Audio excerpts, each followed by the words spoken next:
Friends, welcome back to my channel মেঘার দুনিয়া। তো তোমরা সবাই কেমন আছো? আশা করি ভালো আছো, সুস্থ আছো। আমরাও ভালো আছি। তো আজকের আমি তোমাদের সাথে শেয়ার করব পনির রেজালা, একদম সহজভাবে ঘরোয়া মশলা দিয়ে সহজ পদ্ধতিতে। তো তোমরা প্লিজ একটা লাইক দিয়ে দেখা স্টার্ট করো আর পুরো ভিডিওটা দেখতে থাকো। তো ফার্স্টেই দেখো, পনির রেজালা বানানোর জন্য লাগছে, আমি এখানে নিয়েছি কিছুটা কাজু আর নিয়েছি কিছুটা চার মগজ, নিয়ে আমি ভিজিয়ে রেখেছিলাম বেশ কিছুক্ষণ।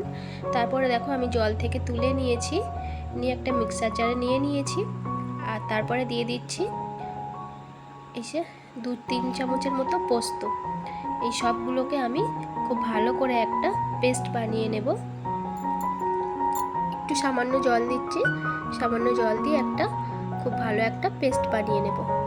ব্যাস, এই যে পেস্ট বানানো আমার হয়ে গেছে, এই যে দেখতে পাচ্ছ। আর এখানে দেখো আমি টক দই ফাটিয়ে রেখেছিলাম, আমি খুব ভালো করে টক দইটা ফেটিয়ে নিয়েছিলাম। আর এখন টক দইটার মধ্যে যে পেস্টটা করে রেখেছিলাম, পেস্টটা আমি দিয়ে দিলাম। চার মগজ, কাজু আর পোস্ত, এটার মধ্যে এখন দিচ্ছি জিরে ধনের পাউডার, এই যে 1 চামচ 1.5 চামচের মতো জিরে ধনের পাউডার। আর দিচ্ছি গোলমরিচের গুঁড়ো। তোমরা চাইলে কাঁচা লঙ্কা দিয়ে কিন্তু রান্নাটা করতে পারো, আমি কাঁচা লঙ্কাটা দিলাম না, আমি ঝালের জন্য গোলমরিচের গুঁড়োটাই দিলাম। আদার্স আর কোনো কিন্তু লঙ্কা গুঁড়ো বা কাঁচা লঙ্কা আমি অ্যাড করব না। তো জিরে ধনের পাউডার আর গোলমরিচের গুঁড়োটা দিয়ে খুব ভালো করে আমি মিক্স করে নেব। এই যে মিক্স করা হয়ে গেছে, এখন এটা একটু রেস্টে থাক। তো পনির রেজালার জন্য লাগছে অবশ্যই পনির। তো পনিরটাকে আমি এখানে দেখো কাটবো। তো আমি এখানে নিয়েছি 200 গ্রাম মতো পনির ছিল। তো তোমরা তোমাদের পরিমাণ মতো পনিরটা নিয়ে নিও, এই যে। আর এখন আমি পনিরটাকে পিস পিস করে কেটে নেব। তো তোমরা তোমাদের মতো পিস করে কেটে নিও, আমি আমার মতো পিস করে পনিরগুলো কেটে নিচ্ছি।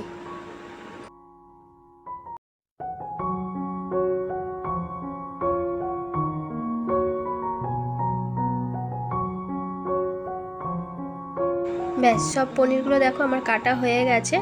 আর এখন আমি ওভেনে বসিয়ে দিয়েছি কড়াই, দিয়ে দিচ্ছি সাদা তেল। তেলটা খুব ভালো করে গরম হয়ে গেছে। আর এখন আমি পনিরগুলো ভেজে নেব।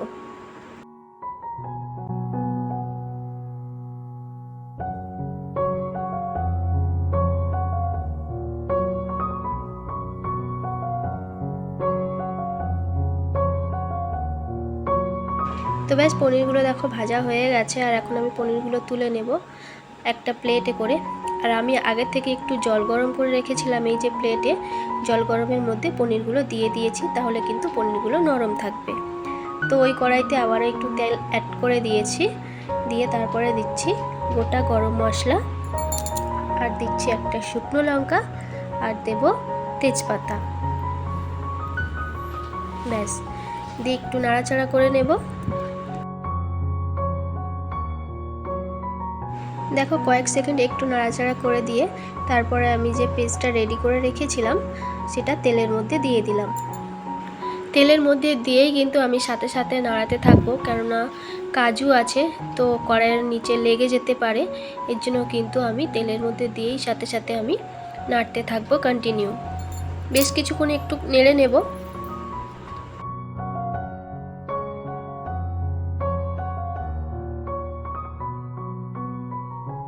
তো বেশ কিছুক্ষণ দেখো আমি কিন্তু কষিয়ে নিয়েছি, এই যে। এরপর আমি দিয়ে দিচ্ছি টেস্ট অনুযায়ী নুন, যতটা নুন লাগবে ততটা আমি নুন দিয়ে দেব। এখানে কোনো হলুদ আমি অ্যাড করব না, হলুদ ছাড়াই রান্নাটা করব। আর এখানে দিয়ে দিচ্ছি কালারের জন্য কাশ্মীরি লঙ্কা গুঁড়ো, আমি কিন্তু ঝাল লঙ্কার গুঁড়ো দিচ্ছি না, কাশ্মীরি লঙ্কা গুঁড়োটা দিলাম জাস্ট কালারের জন্য। আর ঝালের জন্য তো গোলমরিচ আগেই দিয়ে দিয়েছি। দিয়ে আবারও আমি খুব ভালো করে কন্টিনিউ নেড়ে নেড়ে কিন্তু মশলাটাকে কষিয়ে নেব।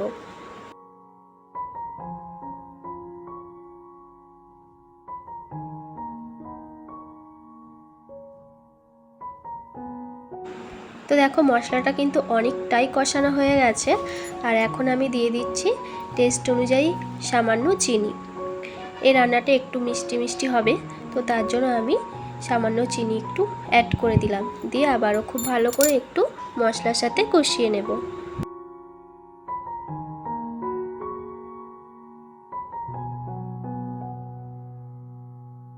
তো দেখো মশলাটা অনেকক্ষণ কষানোর পর আমি সামান্য একটু জল অ্যাড করেছি, যেহেতু একটু শুকনো শুকনো হচ্ছিলো তো আমি একটু গ্রেভি রাখবো, তো তার জন্য আমি একটু জল অ্যাড করে দিয়েছি।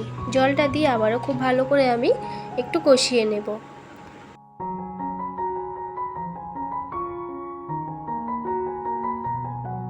ব্যাস মশলাটা দেখো আমার একদম কষানো রেডি হয়ে গেছে। আর এখন আমি দিয়ে দিলাম পনিরটা, যে পনিরটা আমি গরম জলে ভিজিয়ে রেখেছিলাম, পনিরটা আমি তুলে দিয়ে দিলাম। পনিরটা দিয়ে আবারও খুব ভালো করে একটু মিক্স করে দেব মশলার সাথে।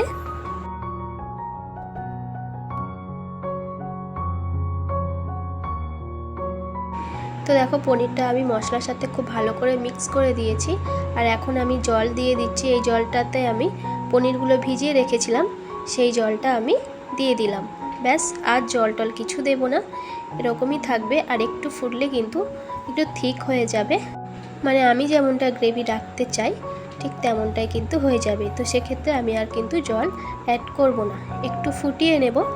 আর একটু গ্রেভি থাকলে রুটি পরোটা লুচির সাথে খেতে কিন্তু দারুণ লাগবে, এমনকি ভাতের সাথেও কিন্তু ভালো লাগবে।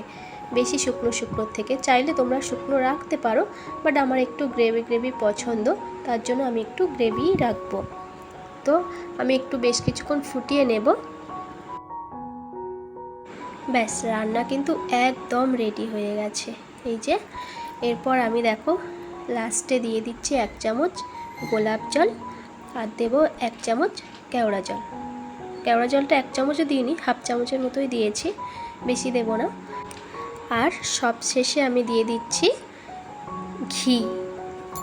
এই যে ঘিটা আমি ফার্স্টে দিইনি, অনেকে তেলের ওপরে ঘি দেয়, তো আমি তেলের ওপর ঘি দিইনি, আমি সব শেষেই একদম ঘিটা দিলাম। ব্যাস রান্না কিন্তু একদম কমপ্লিট। এই সব কিছু দিয়ে আবারও খুব ভালো করে আমি একটু মিক্স করে দেব। মিক্স করে দিয়ে আমি একটু স্ট্যান্ডিং টাইমে রাখবো কিছুক্ষণ। স্ট্যান্ডিং টাইমে রেখে তারপরে আমি তোমাদেরকে দেখাচ্ছি। ব্যাস পনির রেজালা একদম রেডি। এই যে ফাইনাল লুকটা, দারুণ টেস্ট হয়েছিল খেতে। আর এই রান্নাটা কিন্তু তোমরা লুচি পরোটা নান এমনকি ভাতের সাথেও কিন্তু খেতে পারো, দারুণ লাগে খেতে। তো অবশ্যই কিন্তু কমেন্ট করে জানাবে তোমাদের কেমন লাগলো পনির রেজালা। ভালো লাগলে একটা লাইক করে দিও, আর আমার চ্যানেলে নতুন বন্ধু হলে চ্যানেলটি সাবস্ক্রাইব করে নিও, পাশে থাকা বেল আইকনটি ক্লিক করে নোটিফিকেশনটা অল করে দিও, যাতে আমার পরের ভিডিও সব থেকে আগে তোমার কাছে পৌঁছে যায়। নতুন বন্ধু পুরনো বন্ধু সবাইকে অনেক অনেক ভালোবাসা। সবাই ভালো থেকো, সুস্থ থেকো, সাবধানে থেকো। নেক্সট ভিডিওতে খুব তাড়াতাড়ি দেখা হবে। আর হ্যাঁ অবশ্যই কিন্তু একবার বানিয়ে খেও। তো এখনকার মতো টাটা।